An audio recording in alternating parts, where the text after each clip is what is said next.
За эрхэм хүндэт эрдэмтэн судлаачид төрийн захиргааны төв байгууллагын хүний нөөцийн бодлогыг бас тодорхойлж байгаа та бүхэнд өнөөдрийн хичээлийн шинэ жилийн халуун мэндийг өргөн дэвшүүлье. За миний хувьд бас энэ удаа удирдлагын академийнхаа урилгаар энэ улирал тутам зохион байгуулагддаг нээлттэй энэ лекцийн зочноор өргөцсөн нь бол бас нэр төрийн хэрэг байна. Тэгэхээр төрийн албаны сургалтын байгууллага 100 жилийн түүхтэй бас энэ удирдлагын академи. За энэ удирдлагын академийг бас үе үедээ удирдах байсан эрхэм багш нар өнөөдөр энэ удирдлагын академийг бас өнөө цагт удирдах байгаа Сүрэн Жимүү багшийн удирдлага хамт олон энэ эрдмийн хамт олонны өмнө бол бас цаашдаа төрийн албаны шинжилгээг хэрхэн үргэлжлүүлэх вэ гэдэг талаар бас нээлттэй бас саналаа солилцё гэдэг ийм бас зорилгоор ирлээ. За та бүхэн мэдж байгаа Монгол Улсын шинэ засгийн газар шинээр байгуулагдсан. Тэгээ Монгол Улс анх удаа 126 парламентын гишүүнээр бүрдсэн ийм шинэ парламенттай болсон. Бид бол үндсэн хуулийн нэмэлт өөрчлөлтийн дагуу сонгуулийн холимог тогтолцоогоор зохион байгуулагдсан энэ сонгуулийн бас гол үр дүн бол юу юм бэ гэхээр иргэдийн саналыг гээхгүй байх зарчимд л суурилсан. Тэр улс төрийн намуудын мөрийн хөтөлбөрүүдийн уялдаа холбоог хангуулж тэдгээр мөрийн хөтөлбөрүүдийн зорилтуудын уялдаан дээр үндэслэн засгийн газрын 4 жилийн үйл ажиллагааны хөтөлбөрийг бас боловсруулах нэлээдгүй бас ажлуудыг өрнүүлээд ингээд сая ээлж тус чуулганаар бол 4 жилийн засгийн газрын үйл ажиллагааны хөтөлбөрийг баталсан. Тэр өнгөрсөн сонгуульд хамгийн олон суудл санал авсан 3 намын төлөөллөөс бүрдсэн засгийн газрын үйл ажиллагааны хөтөлбөрт бол 24 оны улсын их хурлын сонгуульд дэвшүүлсэн намуудын мөрийн хөтөлбөрийн 70 орчим хувь нь уялдсан гэдэг ийм судлаачдын дүгнэлт бол гарсан.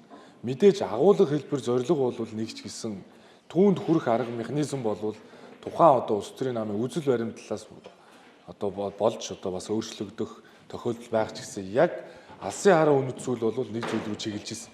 Тэгэхээр энэ юу вэ гэвэл бүхэлдээ бидэнд нэг л сорилт байгаа, бидэнд шийдэх асуудал нэг л байгаа гэсэн. Тэгэхээр энэ сорилтуудыг, энэ бэрхшээлүүдийг, энэ асуудлуудыг хэрхэн шийдвэрлэх вэ гэдэг рүү л бид гол анхаарлаа хандуулсан. Тийм учраас энэ улс төрийн нэгдсэн зөвшөлтсөлд хүрж шаардлагатай реформ шинжилгүүдийг хийх зорилгоор бол энэ 3 намын хамтарсан засгийн газар бол үйл ажиллагаагаа явуулна. Түүн дотор бол энэ төрийн албаны шинжил бол хамгийн гол байр суурийг бол эзэлж байгаа. Тэр 2024 онд намуудын дэвшүүлсэн мөрийн хөтөлбөрт бол төрийн албаны реформ шинжилгээг хийх, төрийн албан хаагч нарын нийгмийн баталгааг сайжруулах, цалин үйлс урамшууллын механизмыг нь цогцоор нь шийдэх гэдэг бол олон асуудал туссан эдгээр асуудлууд бол хоорондоо уялдж ирсэн. Тийм ч учраас бол сая энэ хамтарсан засгийн газрыг бүрдүүлж байгаа 3 намын мөрийн хөтөлбөр дээр аль намын аль зорилтуудыг илүү удирдлага болгосон бэ гэдгийг бол харахыг бол ирмэлцсэн. Тийм ч учраас жишээ нь Монгол Ардын намын хувьд бол сонгуулийн мөрийн хөтөлбөр дэвшүүлсэн энэ мерит зарчим гэдэг байгаа. Энэ мерит зарчмыг бусдад хүлээн зөвшөөрөгдөх байдал, чадварт суурлах, чадхуй суурлах, суур зарчим дээр үндэслэн энэ төрийн албаны шинжил реформыг хэрэгжүүлнэ гэдэг энэ зорилтуудыг илүү уялдуулсан учраас 4 жилийн хугацаанд бол засгийн газар үйл ажиллагааны хөтөлбөр тусгагдсан төрийн албаны шинжил реформыг та бүхэнтэй хамтарч хийнэ гэдэг ийм зорилгыг дэвшүүлж байна. Өнөөдөр бид эргээд харахад 1994 оноос хойш бол бараг 30 жил болсон байна. Тэгээ 94 онд анх бид төрийн албаныхаа хуулийг батлан гаргасан. Энэ 30 жилийн хугацаанд юу өөрчлөгдөв гэдээ эргээд харахаар бол сүүлийн 5 жил, сүүлийн 10 жилийн хугацаанд бол бидний амьдралд бодиттой мэдрэгдэхүйс маш их өөрчлөлтүүд бол гарсан. Тэгэхээр энэ технологийн хувьсэл өөрчлөлт, техник ажиллагаа, энэ операшн төвшөнд, гүйцэтгэх төвшөнд хүний хийж чадах ажлыг хиймэл оюун ухаан орлож байгаа энэ цаг үед бидэнд цаашдаа ямар чадвартай мэрэгчлээ хэрэгтэй вэ гэдэг дээр улс орнууд болгон бол ийм анализ хийж байгаа ийм цаг үед бид амьдарч байна.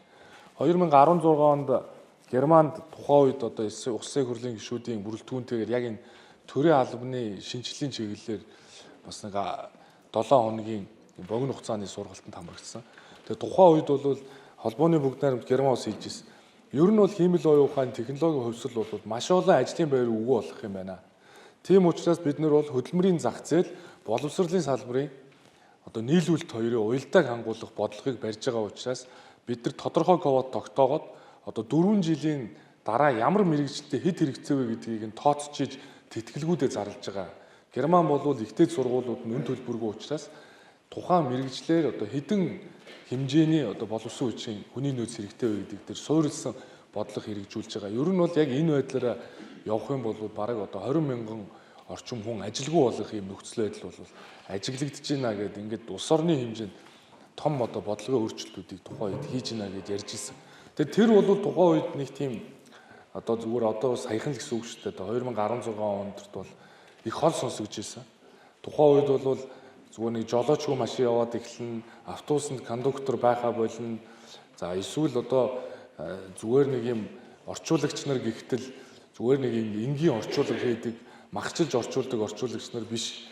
Одоо манай Дамдын сүрэн-гуай шиг хөрс талтан дэлхийн өвөө хязгаар нутагт гэж одоо уянгалуулан орчуулдаг тийм орчуулагч нарыг илүү энэ цаг үе шаардна гэж яхад бол тийм их гайхаж хүлээж авч ирсэн. Гэтэл өнөөдөр бол эргээд харахад зүгээр нэг энгийн одоо зүгээр нэг ойр зуурын хэлтэй хүн орчуулгаас илүү одоо Google Translate бол орчуулга хийж эхэлж шít.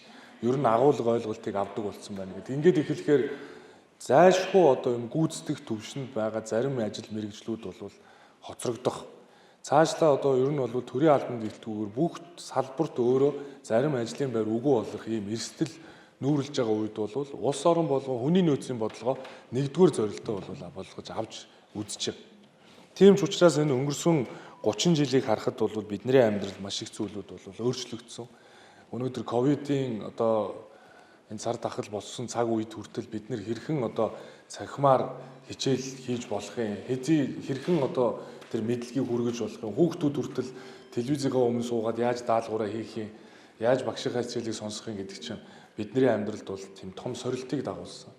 Тийм ч учраас энэ дэлхийн геополитикийн цаг үед ч гэсэн бид нар цаашдаа ямар чиглэлийн мэрэгжилтийн илүү хэрэгцээтэй вэ гэдгийг тодорхойлохгүйгээр бид нар бол төрийн албаа шинжилнэ, эсвэл одоо салбарын өөрчлөлт хүний нөөцийн бодлогыг ахиулна гэж бол байхгүй. Тийм ч учраас 94 оноос хойш энэ өнгөрсөн 30 жилийн түүхэнд бол бид нар за яг төрийн байгууллагын удирдлага санхүүжилтийн хуульч гэдэг юм уу, нэг стратеги гаргасан. За тэгээд төрийн албаны хуулийн дээр энэ 2017 оны шинжилсэн найруулгач гэсэн нэлээдгүй маргаан одоо бас дагуулжил батлагдсан. Тэгээд тухайн цаг үед бол би улсын хурлын гишүүн байхдаа бол одоо энэ асуудал дээр бол зарим асуудал дээр нь шүмжингүй ханддаг гэсэн. Ер нь бол бид энийг төрийн албаны шинжилгээг өөрөө зүгээр нэг юм хэдэн хүний асуудлыг шийдэх гээд байгаа даа биш. Энэ бол цаанаа одоо улс орны хөгжлийн хурцсах уу эсвэл энэ байгаа чигт нь ингээ хадгалах уу гэдгийг л хийх гэж байгаа юм бодлого шинжил. Тэгээ бид нар өнгөрсөн хугацаанд бол юм нийгмийн дэд бүтцүү маш их мөнгө хийлээ шүү дээ. Одоо жил болгон сургууль цэцэрлэг барьлаа. Маш их одоо цэцэрлэг барьсан. Нэг дүүрэгт ихтэл одоо 32 цэцэрлэг 4 жил барьсан байна. Тэгээд ч бид нар өнөөдөр цэцэрлэгийн хүртээмжийг бүрэн хангаж чадахгүй л байна. Өнөөдөр ерөнхий боловсролын сургууль өдөр тутам баригдаж байна. Бас л бүрэн хангаж чадахгүй байна. Тэгээ одоо нэг сорилтын өмнө бид тулсаа сургууль барьсан ч дотор нь хэн ажиллах вэ гэдгийг тооцож ерөөсөө чадаагүй. Тийм учраас улс орон даяараа бид төрийн албанд ч бай, ер нь хүний нөөцийн хомсдолд орсон. 960 хүүхэдтэй сургууль хэд хэдээрээ баригддаг. Тэнд ажиллах багш олддоггүй болсон. Тэгээд олдлож байсан тэр багшийг ажилд авахд цалин хөлс, нийгмийн баталгаа хангалттай төвшөнд бич учраас хүмүүс төдийлөн хүсгээ байсан. За тэгээд дээрэс нь тэр цалин хөлс нь одоо амьдралд нь хүрхүүц биш байхад тэнд хүнийг ажилд авах гэж хүнийг одоо баг үүлийг нь үздэг болсон. Одоо төрийн албаны ерөнхий шалгалт авна гэдэг. Араас нь тусгай шалгалт авна. Хорооны мэрэгжилтэн болохын тулд тусгай шалгалт өгдөг тогтолцоог одоо хэн давж тэнд хорооны мэрэгжилтэн болох уу гэдэг дээр бүгд одоо гайхширж байна. Өнөөдөр зүгээр нэг одоо багшлах эрхийн сертификат гэдэг сертификатыг авахын тулд одоо хүн ямар их босох шалгуурыг давж тэр нэг зэрэг ахиулах шалгалтын төлөө. Тэгээ тийм цалингийн төлөө хэн өнөөдөр тэнд тэр их шалгуурыг давж ажиллах вэ гэдэг дээр бол хүн болго эргэлзэж байна. Тийм ч учраас өнөөдөр төрийн албанд байгаа энэ чадварлаг одоо хүний нөөцийг хэрхэн бэхжүүлж цаашид төрийн албаныхаа одоо төрийн албаа хаагчдаа хэрхэн алдахгүй байх вэ гэдэг дээр л бид нэр зайлшгүй анализ хийх ийм шаардлага бол үүсэж байна. Яагаад тэгэхээр зөвхөн академик мэдлэгээс гадна бол яг төрийн албанд бэлтгэгдсэн энэ шалгуур шаардлагыг хангасан төрийн албаны одоо соёлыг мэдсэн хүн гэдэг бол ямар ч академик мэдлэгээс бол илүү одоо үн цэнтэй байгаа гэдэг. Ийм л одоо ойлголт. Тийм ч учраас одоо өнгөрсөн хугацаанд маш олон судалгаанууд байдаг. Тэгээ бид ингээ эргээд харахаар 2023 онд бол төрийн алба данхаасан гэж байдаг. Яг үүндээ бол нэг 0.6% л өссөн ийм үзүүлэлт байдаг. Гэтэл яг төрийн албаны ажлын чиг үүрэг бол бараг одоо хэр нэмэгдсэн бэ гэдгийг бол тооцож чадчихгүй. Яагаад тэгэхээр засгийн газар шинэ хөтөлбөр баталдаг. За урт хугацааны бодлогыг хэрэгжүүлэх шаардлага гардаг. Энэ технологийн хувьслын өөрчлөлтөө шалтгаалууд шинэ чиг үүргүүд бий болдог. Ингээд шинэ чиг үүргүүд бий болоод байх тусам нэг хүний ачаал дахиад нэмэгддэг. Нэг хүний ачаал нэмэгдэхэд тэр нь гүйцэтгэлд үнэлсэн цалингийн тогтолцоотой биш учраас тэр одоо албаа хаагч илүү ажил хийснээр илүү цалин аавна гэсэн ойлголт байхгүй учраас нэг хүний ачаал хит их, зарим хүний ачаал бол одоо түүнтэй харьцуулшгүй ийм байдалтай бол байна. Тийм ч учраас бол бид нар яг одоо өссөн гэдэг яг цаг дээр бол тэгж их одоо өссөн зүйл байхгүй. Харин юун дээр өсөд байна гэхээр бид нар ер нь төрийн албаа бүрэн ангилж чадаагүй. Жишээ нь одоо public service, civil service гэдэг чинь хоёр өөр ойлголт. Тийм нийтийн алба, төрийн алба гэдэг бол хоёр өөр ойлголт. Төрийн алба бол төмөн олонний төлөө үйлчлэх гэж бүтэж байгаа. Тэгэхээр ард түмнээс олж авсан эрх мэдлийг буцаагаад ард түмэнд нь зориулах төрийн чиг үүргийг төлөөлж гүйцэтгэж байгаа хүмүүс бол одоо төрийн албаа гэж. Гэтэл өнөөдөр энэ төрийн жинхэнэ албаа хаагчид за тэр дотроо төрийн захиргааны одоо албаа хаагчид бол яг ингээ харахад нэг 9% тай л байгаа байхгүй 220 мянган. Тэр 9% тай дээрэс нь нэг энэ төрийн тусгай албаа хаагчдыг нэмэх юм бол төрийн жинхэнэ албаа хаагчид бол 30% л хүрч байгаа. За үүний ард бол хамгийн өндөө зөнхлөг байр суурийг эзлээд байгаа чинь ер нь нэг 68% тай энэ ТЭВ. Тэгэл нэг улс төрийн албаа гэж 2% л байхгүй. Тэгэхээр сургууль цэцэрлэг баригдаад байх тусам төрийн албаны хаагчдын тоо өсөд байдаг. Тэгээд цөөн хэдэн хүн дээр төрийн жинхэнэ алба яваад байдаг. Гэтэл сургууль цэцэрлэг нэмэгдээд байх тусам ТЭВ нэмэгдээд байгаа учраас төрийн алба данхаалаа гэдэг ийм ойлголтыг ингээд бүхэлд нөхцөн. Тэгэхээр бид бол цаашдаа төрийн жинхэнэ алба за энэ төрийн үйлчилгээний албаны бол ангиллыг маш их тодорхой болгох ёстой. Тэгжиж төрийн одоо тусгай төрийн энэ захиргааны албан тушаал дээр ажиллаж байгаа албаа хаагчдын нийгмийн баталгаа энэ төрд байх одоо баталгааг бүрэн хангуулж чадна. Тэгэхгүйгээр бид зүгээр ингээд цаашаа нийтэд нь ингээд нэг төрийн алба гэдэг саунд хийчихэд ингээд байлгаад байвал энэ улам өснө. Улам өснө. Тэгээ улам өсөд байх юм бол байдаг тэгсэн мөртлөө өсгийн хэрээр бодлогыг авч явж байгаа одоо жишээ нь яамны төрийн захиргааны төв байгууллагын төрийн захиргааны байгууллагуудын чиг үүрэг улам л нэмэгдээд. Тэгсэн мөртлөө нэг хүн дээр эрх ачаалал түүнийгээ дахиад л нэмэгдээд байдаг. Гэхдээ түүнийг нь дагаад салиу хөс төдийлөн бас нэмэгдэж чаддгүй. Ингээд ерөнхийд нэм одоо хавтгаад нь ингээд нэмлээгээд тэр чинь ажил чиг үүргэн дээр гүйцэтгэл дээр нь үндэссэн урамшуулал механизм биш учраас энэ өөрөө тийм тодорхой үр дүнд бол хүрдэггүй. Тийм учраас бол бид нар цаашдаа бол зайлшгүй одоо энэ төрийн албаны ангиллын асуудлыг бол эргэж харах шаардлагатай гэдэг зүйлийг энэ 4 жилд бол бас зориг гаргаад хийх ёстой гэж ингэж бодож байгаа. Тийм ч учраас бол энэ жил бол бид нар төрийн албаа хаагч нарынхаа ер нь дахин сургах, давтан сургах одоо тасралтгүй хөгжих энэ боломжуудыг энэ хангах чиглэлээр олон ажлуудыг бас удирдлагын академитай бол бас хамтарч хэрэгжүүлнэ. Энэ ч утгаараа эх оны одоо төсөвдөр бид нар төрийн албаа хаагчдын одоо хэлний сургалтыг за одоо зэргийн сургалтад хамтдагж одоо тэтгэлэг зарлая гэдэг энэ ерөнхий сайдын ийм санаачлагыг бол ажил хэрэг болгох гэж байна. Энэ юу вэ гэвэл энэ бол бүхэлдээ хэлний бэлтгэлд сураагүйгээр шууд мастер очиод хамгаалах гэхээр төрийн албаа хаагчдад бэрхшээл тулгардаг. Төгсөөд л одоо шууд төрийн албанд орсон. Тэгээд нөгөө хэлний төвшин бол тийм одоо мастрын зэргийн эсвэл докторийн зэргийн сургалтанд хамрагдах түвшнийх биш. Тэгэхээр бид бол хэлний бэлтгэлтэй хамтд нь одоо зэргийн сургалтыг хамтарч хийх зорилгыг бол дэвшүүлж байна. Дээрээс нь засгийн газар 14 одоо төслийг үйл ажиллагааны хөтөлбөр дээр тэргүүлэх төслүүд гэж зарласан. Энэ 14 төсөл дээр хэн ажиллах вэ гэдэг хүний нөөцийн хомсдолд бол бид орсон байна. Тэгэхээр одоо жишээ нь одоо уул уурхайн чиглэлийн одоо сайн одоо ашиглалтын одоо инженер ч юм уу одоо баяжуулалтын инженер ч юм уу авъя гэвэл яг энэ салбарын бодлогыг тодорхойлж байгаа тэр одоо төрийн захиргааны төв байгууллагын одоо тэр бодлогын чиглэл хариуцсан мэргэжилтэнгүүдийг бид нэг одоо богино хугацааны хэлний бэлтгэлтэй хамтд нь одоо зэргийн сургалтыг хамттар одоо тэтгэлэг олох зорилтоор бол эх оны төсөвт санхүүжилтийг бол суулгасан. Энийг бол бид нээлттэйгээр сонгон шалгаруул. Үүнийг одоо удирдлагын академитай бол хамтарч үүсдэг. Тэгэхгүйгээр шууд одоо мастерч яваа хэлний шалгалт өгөө IELTS-ийн тэдэн оноо аваад ирэх гэвэл хүн болгон бас чаддгүй. Гэхдээ зэрэг ахиулах шаардлага байдаг.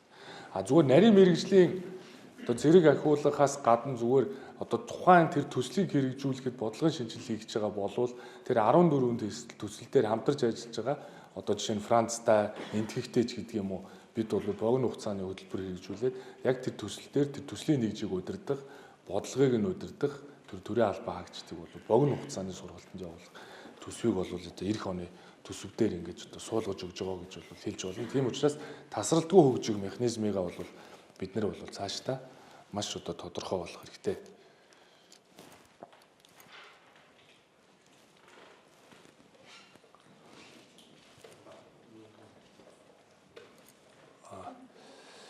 Тэгэхээр ер нь бол одоо ингээд яг өөрийнх нь чиг үүрэг тодорхой болгох, дээрэс нь тухайн хүний одоо гүйцэтгэлд үнэлсэн одоо манайх ер нь бол ингээд шинжил хийхээр гүйцэтгэл одоо суурилсан цалингийн тогтолцоотой болно гэд жишээ нь эрүүл мэндийн салбар дээр хийгээд үзлээ. Гэтэл тэнд алдаа гарч байна. Боловсролын салбар дээр жишээ нь тэр багшийн хөгжлийг дэмжих тухай одоо хууль гэж миний санаачилсан хууль байдаг. Тэр хуулийн дээр анхудаа ажлын гүйцэтгэлийн үнэлгээнд суурилсан цалингийн тогтолцооны эхлэлийг тавьсан. Тэгэхдээ энэ механизмыг хэрхэн хийхээ гэдгийг бид нар бас тодорхойлж чадаагүйгээс бол зарим салбаруудад ингэ алдаа гарч байгаа. Энэ ажлуудыг хэрвээ зөв хийх юм бол хамгийн одоо зөв тогтолцоо мөн үү гэвэл мөн. Энэ бол өөрөө шударга байдал. Гэтэл өнөөдрийн цалингийн тогтолцоог эргээд харахаар бол ер нь өнгөрсөн 30 жил бид нар юун дээр алдсан бэ гэхээр ерөөсөө л энийг олон улс төрчлөлтөөс болоод сонгуулиас сонгуулийн хоорондох циклээс болоод энэ төрийн албан хаагчдын цалингийн тогтолцоонд өөр алдаа гарсан. Нэгсэндээ бол нийгмийн даатгалын тогтолцооч үүнийгээ дагаад одоо тэр сан нь өөрөө маш хүнд байдалд орсон. Тийм ч учраас өнөөдөр энэ шимтгэл суурилсан 95 оноос хойш энэ тогтолцоо ч өөрөө дахиад алдаа гараад бид өнөөдөр тэтгэврийн тогтолцоогоо эргээд харахад ямар хүнд байдалд ороо гэдгийг харж байгаа. Тийм ч учраас бид бол өнгөрсөн 30 жилийн хугацаанд нөгөө сонгуульд өгөхөөр улс төрчид нэг юм хууль оруулж ирдэг. Тэгээ нөгөө хууль нь өөрөө төрийн албан хаагчдын цалингийн тогтолцоог одоо хүнд байдалд оруулдаг. Нэгсэндээ бол одоо тухайн салбарыг одоо удирдах байгаа тэр одоо сайдан ч гэдэг юм уу эсвэл тухайн хүний өөрийн одоо улсыг хурлдах байр суурьч гэдэг юм уу зарим одоо цалингийн тогтолцоо үндсэн бодлогоо барихгүйгээр одоо ахих өөрчлөгдөх ийм одоо нөхцлүүд бол эндээс бүрэн ажиглагдаад байна. Тийм учраас энэ цалингийн тогтолцоо бол бүхэлдээ ийм гажуудалтай. Жишээ нь одоо орон нутаг дээр гэхэд ингээ харахаар одоо жишээ нь дүүрэг дээр гэхэд нэг нь хилцээний дарга, нэг нь газрын дарга. Зарим хилцээний дарга нь хүнээ томилдог, зарим нь болдгоо. Тэгээ одоо зарим хилцээний дарга нь ахиу цалин авдаг, зарим нь бага авдаг. Тэгээ мэрэгчдэнгүүдийн цалингийн зөрүү хоорондоо асар их. Нөгөө хувийн байгууллагууд гэсэн бид нар нэг зөвхөн 2000 он хүртэл нэг ийм алдаад авцснаас бол 2000 оноос хойш бол аль ч хувийн байгууллага өнөөдөр тэр шударга байдлын одоо онол гэдэг зүйлийг хэрэгжүүлж шít. Оруулж байгаа хувийн нэмээр авж байгаа цалин хоёр тэнцүү байна гэдэг чинь одоо үндсэн хүний нөөцийн гол зарчим шít.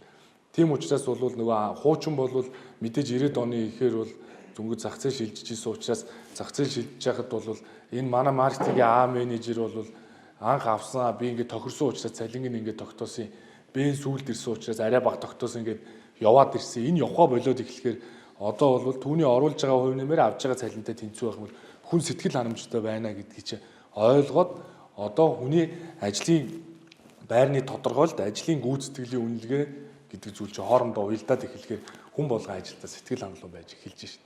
Гэтэл одоо хаанч гээд төрийн албанд ч яг адилхан мэрэгжилтэнгүүд нэг нь ачаалтай, нэг нь ачаалгүй байхад нэг нь илүү цалин авдаг, нэг нь бага цалин авдаг байхад хүн тэнд сэтгэл ханамжтай ажиллана гэж байхгүй шít. Тийм учраас энэ төрийн албан хаагчдын цалингийн тогтолцоог бол цаашдаа засгийн газар дээр зөвхөн хөдөлмөр нийгэм хамгааллын яамд энэ одоо цалингийн тогтолцоог оруулж ирж байгааг ирэх ёстой гэдэг зарчмыг бол одоо засгийн газар дээр барьж байгаа.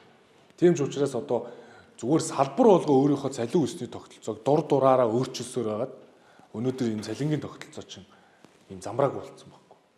Уг нь бол засгийн газар дээр эрхлэх асуудлынхаа хүрээнд хөдөлмөр нийгэм хамгааллын сайд бол энэ цалингийнхаа тогтолцоог бүхэлд нь харж ижил шийддэг байх юм бол энэ тийм гажуудал бол үүсэхгүй. Өнгөрсөн хугацаанд бол салбарын сайд нь оруулж ирэл манай салбарын цалин ингэж ахиулах хэрэгтэй, ингэж багасгах хэрэгтэй гэд ингээд орж ирээд явдаг. Тэгээ их хурал дээр очиод янз бүрийн одоо лобби хэрэгэлдэг. Тэгээ түүнээс болоод төрийн албан бүхэлдээ ингээд гангасан байдалд бол очсон.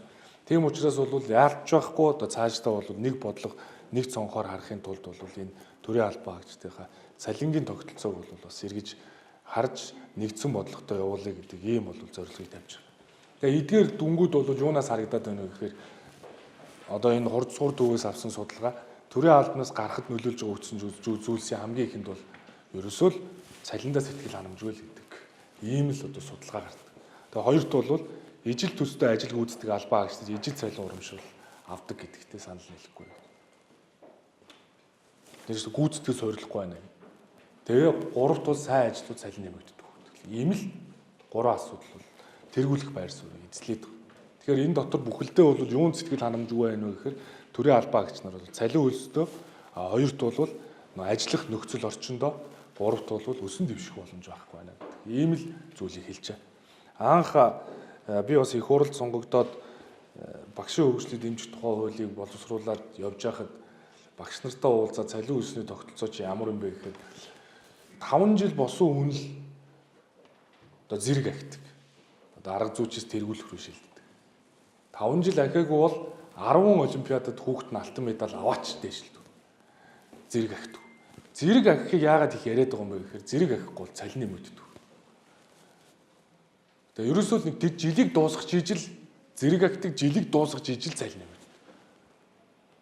Тэгэхээр бид нар чинь нэг талаасаа энэ төрийн албаны хууль бол хатуу байх хэрэгтэй гэдэг нь улс төржилд оруулахгүйдээ сайн хамгаалт хэдий ч нөгөө талаасаа бол ийм нэг 66хан хүний дотор л төрийн нарийн бичгийн дарга гэдэг албан тушаал хэрэгжилж штэ. Нэг 66хан хүн л байж штэ Монгол улсад. Одоо яг ингэ шаардлага хангана гэвэл юу гэсэн үг юм бэ? Тэгэхээр ингээд нэг хэдхэн нэг хүний дотор л ингээд ээлжилж идэг. Нэг ажил албан өөрчлөгдөж байгаа. Өөр ямар тэр салбар салхи орох болцоо. Тэгэхээр мэдээж төрийн алба бол өөрөө хамгаалттай байх ёстой. Үнэн. Гэхдээ нөгөө талаасаа шинжил орж ирж явах ёстой. Нөгөө талаас. Тэгэхээр энийг бид нар зөв хийхэд бол зайлшгүй одоо энэ төрийн алба, нийтийн албаа ангилж үзье. Дээрэс нь энэ нэг дундын завсрын одоо юм бүтцүүдийг байхгүй болгох хэрэгтэй. Жишээ нь дүүрэг дээр байгаа хөдөлмөр халамжийн хилцгээд байж л гэхэд нийслэл дээр хөдөлмөр халамжийн газар гэж яг дунд нь яг ямар байх юм. Нэг сайд дээр бичиг ирэхэд бол 8 цохогдод дээшээ ирэхээр чинь 3 сар болохгүй яах юм бэ? Тэгэхээр иргэн тэр дүүрэгт байгаа мэрэгжилтэн дээд шатны одоо удирдлагадаа тэр сайд дээр хүсэл тавихын тулд 3 сар болж байхад иргэн жил болох нь аргагүй шүү дээ. Зарим нь очихчгүй гээгдчихдэг. Тэгэхээр төрийн нэрийн өмнөөс чиг үүргийг хэрэгжүүлж байгаа биднийг нэг л төр гэж бодож байгаа шүү дээ. Иргэд бол бид нар болохоор энэ бол их хурл, энэ бол засгийн газар, энэ бол нийслэл, энэ бол удирдлагын агт юм ялгаад байна. Иргэд бол хорооны зохион байгуулагчийг төрөөл гэж харж байна. Тэнд бол их хурлын гишүүн байна уу, сайд байна уу, засгийн газар байна уу, тэр дүүрэг байна уу, нийслэл байна уу, бүгд төр. Тэгэхээр бид нар нэг талдаа гарахгүйгээр иргэдтэйгээ харилцаж ерөөсөө болохгүй шүү дээ. Тийм ч учраас тэнд байгаа тэр дундын одоо тийм хүнд суртал үүсгээд байгаа тэр бүтцүүдийг зайлшгүй эргэж харахгүй бол одоо дэмий газар, одоо дэмий цагт маш их санхүү зараад байгаа. Тэр цалин хөлс нийгмийн баталгаануудыг яг тэр анхан шатанд ажиллаж байгаа тэр бүлэг рүү өгсөн. Дээрэс нь энэ анхан шатанд байгаа одоо ажилтны албан хаагч нарыг эргэж харахгүй бол тэнд дүүрэг орон нутагт суманд бол ажиллах хүний нөөц бол маш хомсдолтой боллоо шүү дээ. Тэгэхээр бид тэнд нэгэн шийдвэр гаргаж чадахгүй байхад тэр хүмүүс операторын гормоор нэг үйлчлэгээ үзүүлээд хүсэлтүүдийг нь хүлээж аваад өөрөө шийдэхгүй мөртлөө ингээд дараа цуугаад эсвэл дээшээ шилжүүлдэг тийм завсрын бүтэц бидэрт бас хэрэгтэй үгүй маш их бэрхшээлтэй байхгүй.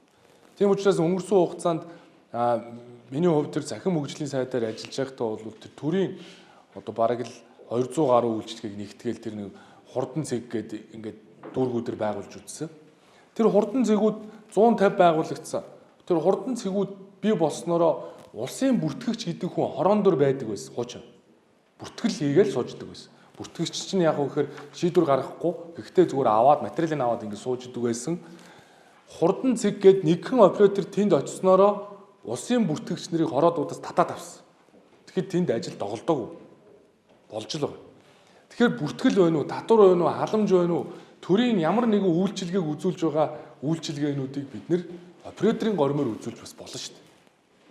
Тэгэхээр шаардлагатай газараа цомгтгоод боломжтой одоо тэр шаардлагатай ажлын байруудынхаа цалин үйлсийг нэмэгдүүлэх бодлого барихгүй бол төрийн албаны цалин хэдэн хувь нэмэгдүүллээ гэдэг бол зарим хүнд хүн дээр тусаад зарим хүнд одоо их тийм эргээр тусаад байгаа шүү. Тэтгэврийг ч гэсэн бид нар нэмэхдээ зэрэг нэмчихээр бүгдийг ингээд хавтгай адилхан нэмчихээр зарим хүнд нь охиролтой, зарим хүнд нь одоо их ашигтай гэж болдог. Тэгэхээр бид нар ерөөсөө цаашдаа энэ ажлын байрных нь өөрийнх нь онцлог тохируулсан бодлогын шинжилгээг хийхгүй бол бид цаашдаа бол явахгүй. Тийм учраас хүний нөөцийн бодлого гэдэг бол өөрөө энэ албан тушаалын онцлог дээр суурилж ийж энэ ажлыг бол би хийх ёстой гэдэг ийм байна. Тийм учраас өнөөдөр ингээ яг эргээд харахад бол энэ төрийн албаны хүний нөөцийн процесс бол өөрөө бүхэлдээ хүн сурталыг агуулж байгаа. Ер нь бол одоо ингээд харахаар сул оронтой гарлаа гэж зарладаг. Сул оронтой гараад зарлахад төрийн албаны хүний нөөцөд бүртгэлтэй хүмүүсээс шууд одоо энийг хүн оролцохгүйгээр технологиор шийддэг цаг үед бид нар амьдарч байгаа. Хүний нөөцийн сонгон шалруулалт гэхээр цахимаар анкет авахыг хэлээд энэ чинь төрийн албаны хүний нөөц технологи суурилсан биш шүү дээ. Одоо бид нар нэг цахимжин гэхээр юу гэж ойлгодог болсон бэ гэхээр нэг материалаа сканердад имэйлээр шидэхийг ойлгоод байна шүү дээ. Энэ чинь бүр хүнд суртал үүсгээд байгаа байхгүй. Ард нь нэг нөхөр суугаад байгаа байхгүй. Тэр анкетыг шалгадаг хүн байгаа бол тэр хүн бичгээр авчираад гараараа ингээ өгчих нь илүү хурдан болохоос биш. Сканердад имэйлээр шидэх нь хурдан биш шүү дээ. Зүгээр юу гэхэд төрийн албанд байгаа хүний нөөцийн биднэрт одоо сан байгаа. Төрд бүртгэлтэй байгаа. Тэр хүмүүсийн чинь ажилтан албаа хаагчдын чинь овог нэр туршлага, мэдлэг, ур чадвар, хамжилт гаргаж ирсэн түүх бүх зүйл байна. Эдгээрийг бид нэр одоо орчин цагт тэр их хөгжлгээд байгаа зүйл чинь юу юм бэ гэхээр эдгээр мэдээллийг нэгтгээд машин уншуулад гаргахыг л хэлээд. Тэр нь юу гэхээр манай төрийн албанд 100 хүн жишээ бүртгэлтэй байгаа бол шинээр 20 сул оронтой гарахад энэ 100 хүнээс энэ тэнцэнэ гэд конопт харахад гаргаж ирдэг тогтолцоог л хүний нөөцийн орчин үеийн ухаалаг тогтолцоо гэж нэрлээд ингэхээр хүн оролцохоо болдог. Ингэхээр ах トゥ амраг садангаа тавихаа болдог. Тэгэхээр энэ бол өөрөө одоо хамгийн чухал одоо тогтолцоо юм а гэж ингэж бол хэлж болно. Тийм ч учраас бол бид нар яг нийт хүний нөөцөө сандаага тэгээ сул оронтой гаргах энэ процессоо энэ ингээд шууд явуулаад байгаа юм. Хин ингэж явуулаад байна. Ингээд явж идэг. Тэгээ сул оронтой зарладаг. Тэгээ араас нь одоо шатлан дэвшүүлэх, сонгон шалгаруулах журам гэж явна. Тэгээд шалгалтаа өгнө. Тэгээд нэг юм ерөнхий болон тусгай шалгалт гэж байна. Гүйчид их ямар шинжлэх ухааны нэг нээлт хийх гэдэг юм шиг юм болоод байгаа байхгүй. Ингээд араас нь тэр хорооны мэрэгжилтэн болохын тулд тусгай шалгалт өгдөг. Болчоод шүү дээ. Тэгээ ингээд энэ болгон чинь ингээд яваад байх тусам улам их хүн суртуудыг ингээд үүсгэж идэг. Тийм учраас бол бид нар цаашдаа энэ процессыг хурдан болгох хэрэгтэй. Энэ процессыг илүү хэлбэршүүлэх хэрэгтэй. Зарим газар энэ тусгай шалгалтыг би болиулах хэрэгтэй гэж боддог. Ерөнхий шалгалтаа өгөөд нөөцөд бүртгэлтэй л болно шүү дээ. Эцэг хүн авах гэж бид ядарч яхад дахиад шаардлага тавьчихар юм байна. Тэр багшийн хуулийн дээр чинь тэгээд байгаа нь багшлах эрхийн сертификат боловсролын их сургуулийг багш мэргэжлэр төгссөн бол багшлах эрхийн сертификата болчихё л гэдэг хуулийг оруулсан шүү дээ. Та одоо багш мэргэжлэр 4 жил төгсөөд гараад ирнэ. Дахиад өөдөөс нь багшлах эрхийн сертификатны сургалтанд суу гэж хаад байдаг. 4 жил сургууль хүмүүжүүлэх ухаан сурцсан хүнийг дахиад аваачаад нэг сургалтанд суулгаад тэрийг баахан шалгалт аваад тэгээд тэнд нь кредитийн мөнгө гэдээ аваад ингээ явахаар хин тэнд ажиллах уу гэдэг чинь л маш бэрхшээлтэй байхгүй. Тийм учраас бол бид нар бол энэ шинжилгээг хийхдээ цаашдаа бодлогын асуудал бол нэг тусдаа. Тэр төрийн одоо өндөр албан тушаал, төрийн захиргааны албан тушаалуудад ажиллаж байгаа одоо төрийн тусгай албан дээр ажиллаж байгаа хүмүүсийн шаардлага, тэр тусгай шалгалтууд өгөх, босох шаардлага өндөр. А зүгээр анхан шатн дээр бол заавал одоо тэр тусгай шалгалт энэ төр гэдэг ийм механизмыг үүсгэж явах шаардлага байхгүй. Цаашдаа төр өөрөө сул оронтойгоо зарладаг. За тэгээд нэг сонгон шалгаруулалт гэж нэг бөө юм болдог. Албан тушаалын тодорхойлт гэж нэг бүтэц хийсэн нэртэй албан тушаалын тодорхойлт гэж хэдэн 10 цаас үйлдвэрлэдэг. Тэгээ хүндэн зориулж баахан албан тушаал нэмдэг. Тэгээд нөгөөдгийг төрийн албаны зөвлөлөөр батлуулна гэж одоо бөө хүнд суртал.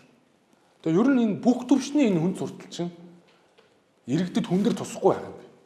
Төр дуугаа бид өөрсдөө ч ойлгож байгаа шүү. Тэр бичиг хайчваа гэдэг нэг ирж хайж шээ. Жишээ нь би одоо ингээд хэрэг хэрэглэхийн дараагаар ингээд томилогдоод бас зовлон өөрөө нүдээр харж байна. Тэр их бичиг цаас тэр нь одоо тэр хаана яваад тэр бичиг гэдгийг мэдэгддэггүй. Тийм учраас энэ болгоныг өөрчлөхийн тулд би бас нэгэнт одоо бас 2 жилийн цахим хөгжлийн сайдаар ажиллаж исэн үнүүд ядаж их хөгжлөө хардаг болёо л гэж зорьсон. Тэгээ одоо бол засгийн газрын гишүүдийн одоо компьютер дээр нь тэр e-кабинетээр ороод үзэхэд өргөө хэрэглээний бараа бүтээгдэхүүний үн, эдийн засгийн өсөлт, гайлаар орж ирж байгаа импорт, экспорт real time-аар харагдаж байгаа. Бид нар ингэж баримжаагаар харж болохгүй шүү дээ. Тэгэхээр өнөөдөр яг гайлаар экспортлж байгаа бараа бүтээгдэхүүний талаарх мэдээллийг яг одоо цагт харж байгаа. Яг өнөөдөр тэр шүүний үн Дархан уулын аймагт хэд байгаа вэ гэдгийг харж байгаа. Ингэж их хөгжил суурилсан анализ хийж байгаа. Дээрэс нь төрд байгаа энэ албан эрэг хөдлөлтийг илүү хэлбэршуулъя гэж зорж байгаа. Тийм учраас бол одоо 10 дугаар сарын 1-ээс хойш бол засгийн газрын хэрэглэх газар бол бид өдөр тутмын дээр нэг өргөдөл, гомдол, санал, хүсэлт, нэг бичгийн хоорондоо солилцдог зүйлүүдийг бол тоон гарын үсгээр аваад бичгээр авахгүй гэдэг, цаасаар авахгүй гэдэг одоо шийдвэрийг гаргана. А энэ технологийн хувьд бэлтгэгдэж байна. Ингээд эхлэхээр бид нар бол хурдан шуурга байна. Ингээд нэгэнт бичиг хэрэгүүдээ солилцоод эхлэхээр тухайн бичиг аль төвшөнд очиод гацж байгаа вэ гэдг нь харагдана. Өнөөдөр нийслэл бол дотооддоо бичгээ ингээд цахимаар солилцоол хаана явж байгааг нь харагдаад өөр өөрсдийн тэр ERP-га хэрэглээд явж байгаа шүү дээ. Нийслэл бол. Гэтэл нийслэл засгийн газар руу бичиг өгөх гэхээр заавал цаасан дээр хэрэглэдэг. Болчиход байгаа. Яамдууд дотроо цахимаар хангалттай л ажлаа хийж болоод байгаа. Тэр яам тухайн аймаг руу бичиг хийхээр л заавал бичиг хийдэг. Тэгээд заавал нэг байгууллагыг санхүүжүүлэх хэрэгтэй юм шиг нэг шуудангаар явуулдаг. Бариад аваачаад өгч нь хурдан байж тээ гэд цаас өрөөд гүйж идэг. Тэгэхээр энэ болгоноос салахын тулд өөрөө засгийн газар манлайлал үзүүлэх ёстой юм байна. Тийм учраас бол энэ цаг үед бид нар бол засгийн газрын төрийн албан эрэг хөдлөлтийг илүү хэлбэршүүлэх, илүү хүнд сурталаас салгая. Хаана бичиг сажиг гацаад байгаа, хаана хүнд суртал үүсгээд байгаа юм бэ гэдгийг нь нээлттэйгээр хардаг болъё. Тэгээд түүн дээр нь анализ бид нар одоо хийе гэдэг. Ийм л одоо зорилгыг тавьж байгаа учраас бол цаашдаа төрийн албаны энэ одоо процесс бол илүү хурдчна гэж бол та бүхэн бол бодох ёстой. А тэгээд цаашдаа бол энэ төрийн албан хаагч нарынхаа цалин хөлс нэмэгдлүүдийг бол бид нар цогцоор нь нэг л бодлоготой болгоё. Одоо төрийн албаны шинжил буюу төрийн албаны шинэ хуулиар бол зөвхөн нэг л бодлого руугаа явуулъя.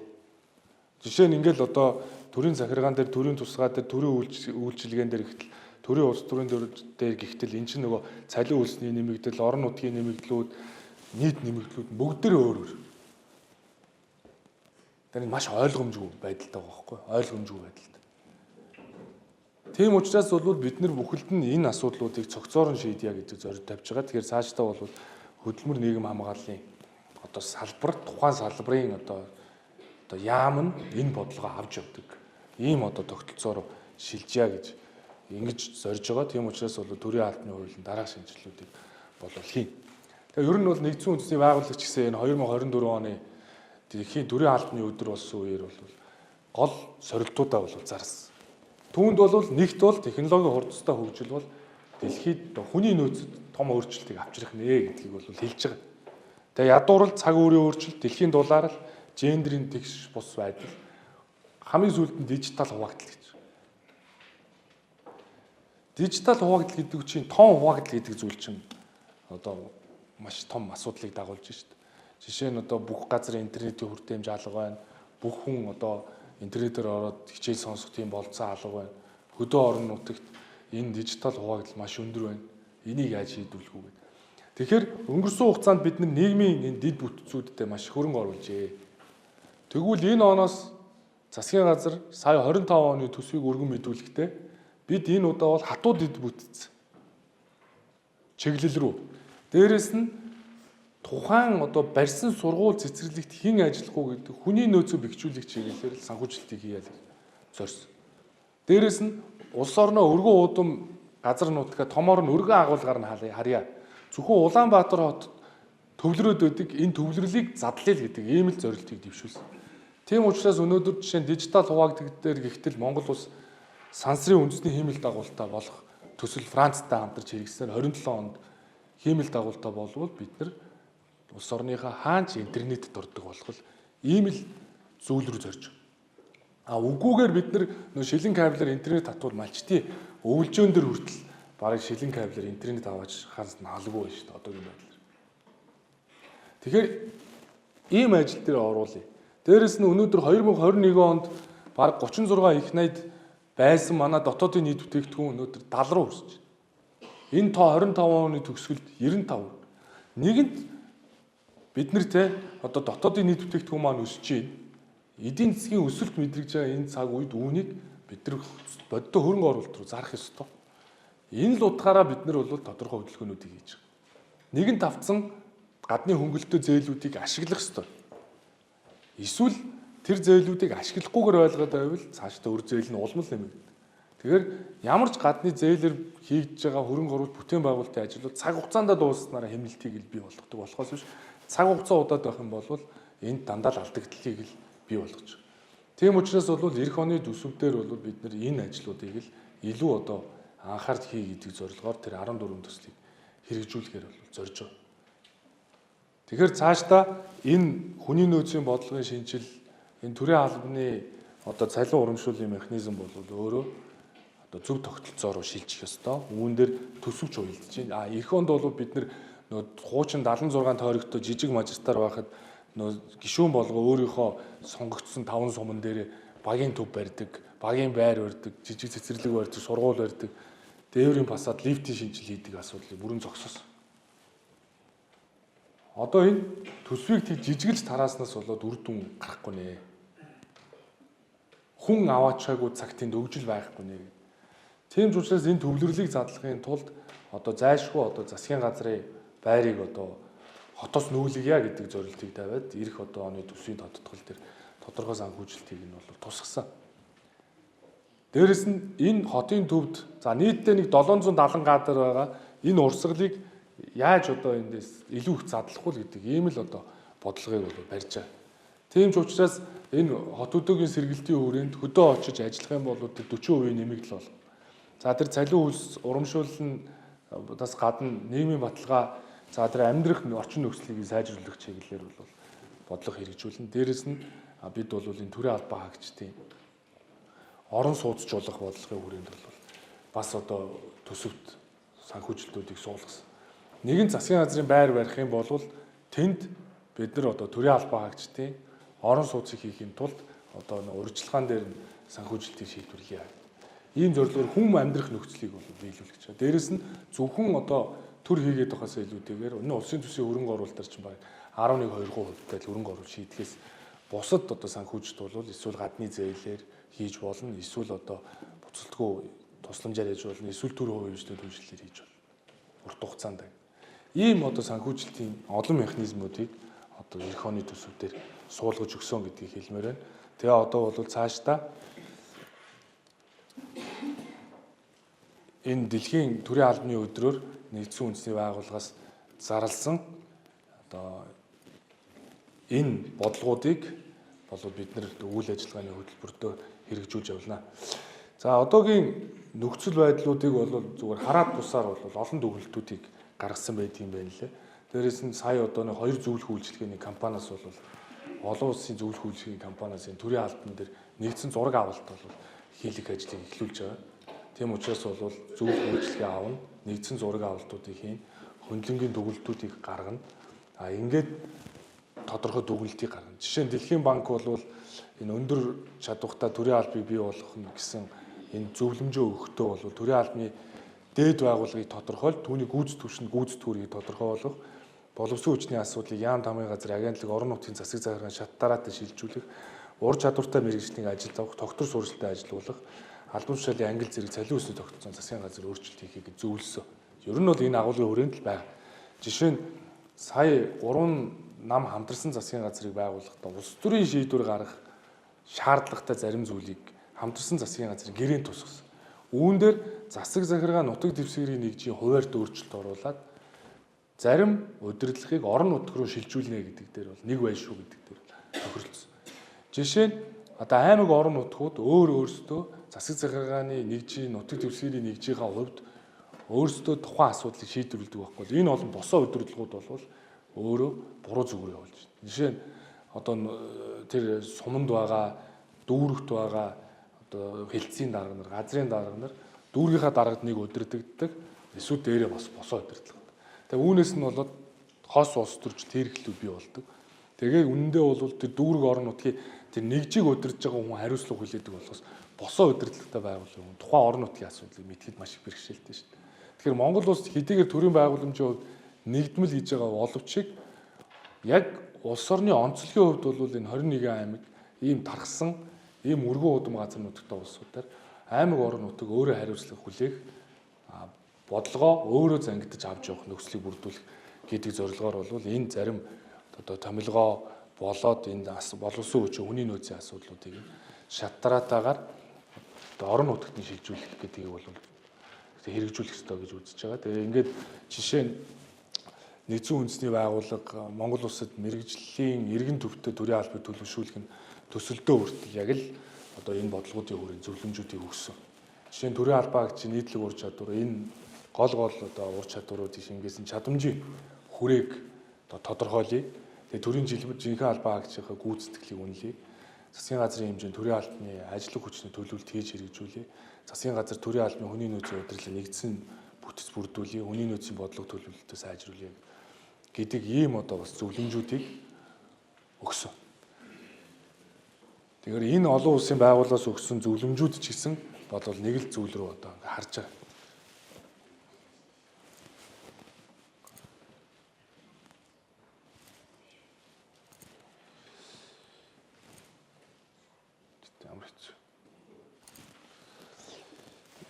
За ингээд сая алсын хараа 2050-д суурилсан энэ засгийн газрын хөтөлбөр дотор бол дараах яг ийм агуулга бол шингэсэн байгааг та бүхэн харж байна. Сая 24 оны их хурлын сонгуул зохион байгуулагдахад улс төрийн намууд мөрийн хөтөлбөрөөр боловсруулахдаа их хурлын баталсан урт хугацааны бодлого алсын харан дээр суурилсан одоо хөтөлбөр боловсруулна гэдгийг гол шалгуураа болгосон учраас энэ алсын хараа 2050 дээр суурилсан мөрийн хөтөлбөр боловсруулагдсан үүнийг нь бид нар уялдуулаад засгийн газрын үйл ажиллагааны хөтөлбөр дээр одоо тухайн агуулгуудыг суулгасан.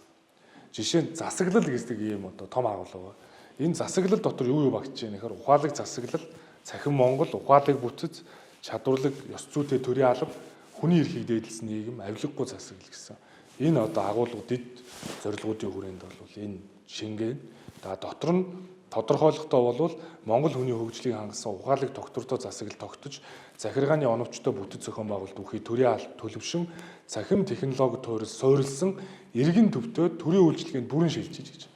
Төр хувийн хвшлийн иргэний нийгэм хамтын ажиллагаа бүх хүрээнд өргөжин, хүний эрхийг хангасан, шударга оцсны тогтолцоо төлөвлөсөн авилгагүй улс болно гэдэг. Ийм л одоо бас зорилтыг тусгаж байгаа. Тэр хүрээндээ бол бид нар цаашдаа энэ төрийн албаны хууль дээр бол ажлын хэсэг байгуулсан ерөнхий сайдын захирамжаар энэ ажлын хэсэг бол их хурл, засгийн газар бол хамтарч ажиллана. За энэ хүрээндээ бол бид нар дараах асуудлуудыг маш одоо ойлгомжтой болгоё гэж. За бүгд найрамд Солонгос улсын тэр хүний нөөцийн яамтай бол манай засгийн газар бол 2 удаа хамтарч ажиллах ажлыг эхлүүлсэн. Тэгээ хүний нөөцийн яам бол биднэрт бас зөвлөмжүүдийг өгсөн. Энэ ажлуудыг одоо хэрэгж хэрэгжүүлэх бол хуулийн том реформоос эхлэх ёстой. Тийм ч утгаараа бол энэ 30 жилийн хүрээнд бол бид нар эх 30 жилээ тодорхойлох байгаа учраас төрийн албаны зөвлөл хэрэг эрхлэх газрын үүрэг оролцоог маш ялгамжтай тодорхой болгож өгөх ёстой юм шаардлага бол үүсэж байгаа. Ажлын давхардлуудыг арилгах шаардлагатай. За ингээд төрийн албаны мэдээллийн санг бүтэн нэгтгэж дуусгая гэж байна. Төрийн албаны мэдээллийн сан бол бас бүрэн нэгдэж хоорондоо уялдаж мэдээлэл солилцож чадахгүй байна. Тийм учраас ер нь бол өөрөө нэгдсэн гэдэг хасаа илүүтэйгээр байгаа зүйлүүдийг хооронд нь холбох ажил бидэрт байгаа юм. Тэрээс та нарын өнөөдрийг хүртэл яваад ирсэн яам болгон дээр байгаа тэр нөөцөө төлөвлөж байгаа тэр ERP-г өнөөдөр маргааш гинт очиод ийм юм болгоодох гэдэг өөрчлөлт гэхээс илүү одоо хэрэгжилж байгаа зүйл чинь бид нартэй солилцож чаддаг. Засагтайгаас мэдээлэл солилцож чаддаг байх. Тэрээс төрийн албаны тэр хүний нөөцийн бүрдэл яам болгон дээр байгаа мэдээллийн сангууд энэ чинь огт байхгүй зүйл байхгүй шүү дээ. Бага. Гол нь бидний юун дээрээ тулгараад байна гэхээр хоорондоо солилцож чаддаг.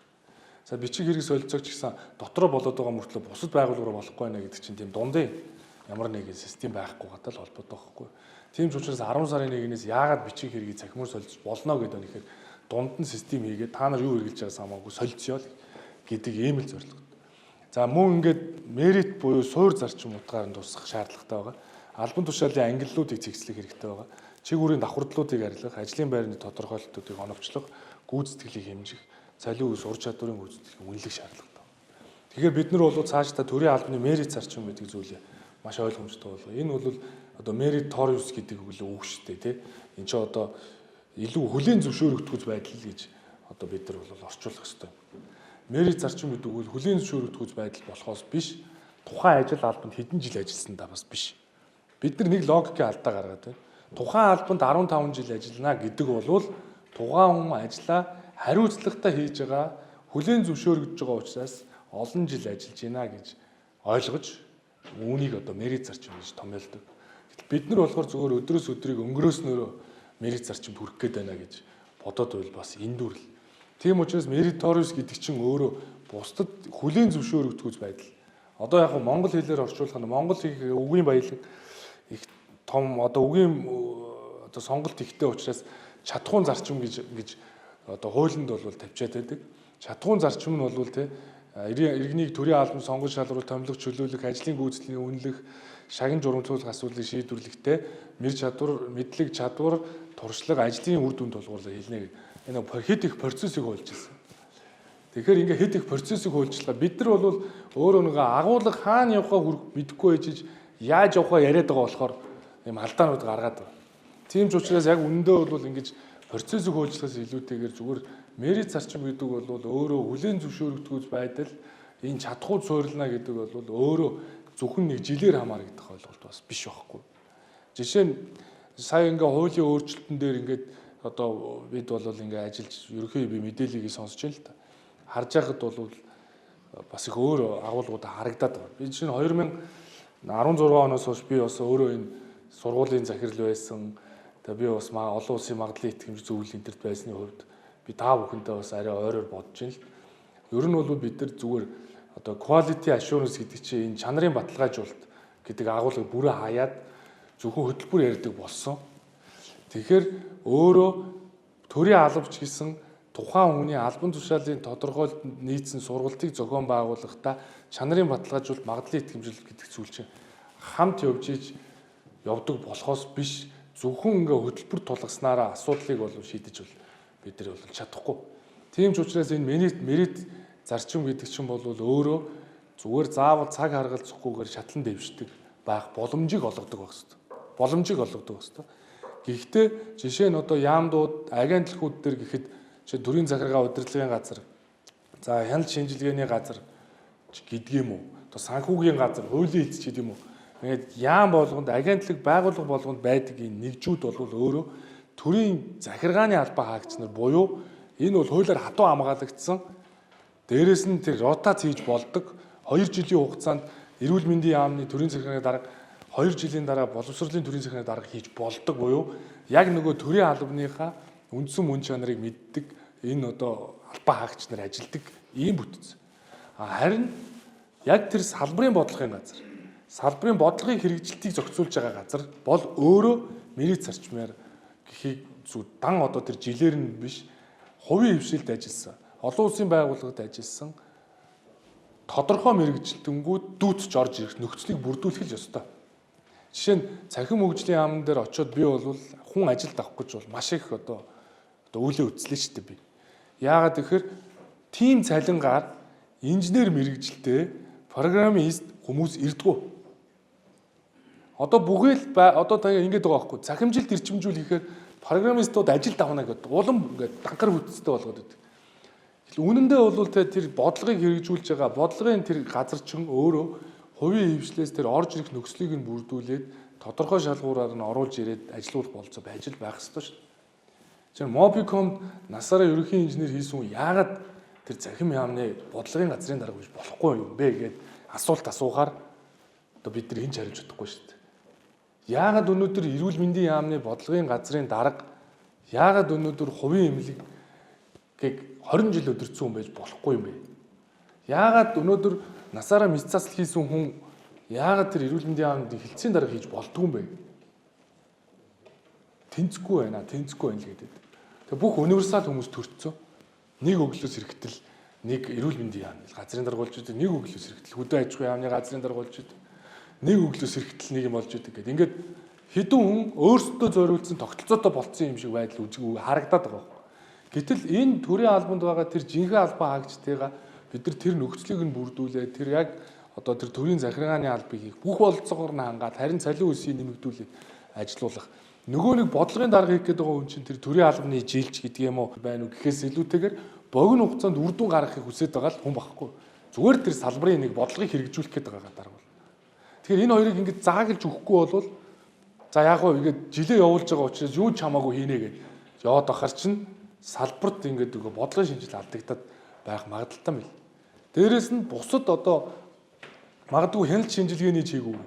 Одоо тэр энэ яам болгон дээр хариуцах гэдэг байгаа энэ технологийн чиглэлтэй, энэ захимжилтын чиглэлтэй энэ тэр газруудыг бол зүгээр нэгээс хоёр хүн албандаа бичиг баримтыг боловсруулаад сууж байхад бусад одоо чиг үүргүүдийг бол мэрэгжлийн холбоонд нь шилжүүлчихэл болцоо байгаа байхгүй. Тэгэхээр ингээд зааглаад аваад үзье. Зааглаж аваа үзье. Хороонд анхны шатнд тэр үйлчлэгээ үзүүлээд байгаа хүмүүсийг үнэхээр цалин хөлсийг нь хангалттай үүж чадахгүй бол тэр тусгай шалгалтаа болиулаад зарим чиг үүргүүдийг нь хувийн хвшилж гэсэн үзүүлж болно шүү дээ. Төрийн үйлчлэгийг бол бүрэн либералчлал болцоо байгаа юм байна. Эстонд очиод үзэхэд Эстонд бол зүгээр Mobicom гэдэг шиг утасны операторын компани ороход гадаад паспортыг захиалга хийгээл гар утасны төлбөрөөр төлөөл гараа авчиж байгаа. Нэг цэг үйлчлэгээ гэдэг бол. Тэгэхээр ийм тогтолцоо руу явж иж өнөөдөр ингэж ийм том бүтцээр хийгээд байгаа санхүүжилтээ жинхэнэ төрийн албандаа хийж чадвал төрд шалгарсан, олон жил ажилласан, бусдад үнэлэгдсэн, хүлээн зөвшөөрөгдсөн хүмүүс ажилдаг болно. Түүнийгээ дагаад төрийн албаны нэр хүнд дахиж өссөн шүү. Төрд ажиллаж байгаа маш сайн албан агч нар байна. Гэхдээ төрийн албаны нэр хүндийг унгаагаад байгаа бас тэр нэг дундуур орж ирээд янз бүр болоод байгаа нөхдүүд бас байна гэвэл байгаа. Би ч гэсэн 16 онд ерөн төрийн албанд салхи оруулах ёстой гэж их ярьдаг байсан. Яг засгийн газарт ороод ажиллахад бол төрд ажиллаж байгаа цөөн хэдэн хүн л энэ төрийн ажлыг арын нуруунд дээр авч явж байгаа. Гэхдээ тэр хүмүүсийг тэр реформ хийх, санаачлаг гаргах, тэр дэвшилтэд үзэл санаа гаргах зүйл рүү цагийг нь дайжлыг гэхээр тийм цаг байдаггүй. Жишээ нь засгийн газрын хэрэг эхлэх газар дээр ихэд өдөр тутам ирж байгаа яамдуудаас ирж байгаа бичиг баримтуудыг цэглээ сууж байгаа референтийг би өнөөдөр та нар төрийн албаны хуулийн дээр суу гэж хэлэх над болцсон алга ба шүү дээ. Надад тийм одоо тэр хүмүүс өдөр оройгүй ажиллаж байхад нь дахиад нэмээд чиг үүрэг өгöd байна гэхээр нэмээд чиг үүрэг өгтөөч урамшуулал байхгүй, цалин өсвийн нэмэгдэл байхгүй. Тэгээд дайчлаад идэг. Нөгөө хүмүүс өдөр тутмын сааснасаа салдгүй. Тэгэхээр үнэхээр тэр реформ хийх бол, үнэхээр тэр бодлого шинжил хийх бол тухайн салбарын сайд ирснээр зөвхөн нэг бодлогын хэрэгжилтийг хангуулдаг нэг тийм газраа л өөрөө одоо тий гаднаас урддаг тэр нөгөө янз бүрийн сургууль төгссөн мундаг залуучууд энэ төр авд тавьдаг байгаад бусад төрийн албанд ганхахгүй хөдөлдөггүй байвал хин ч энд одоо асуудал үүсэхгүй шүү дээ.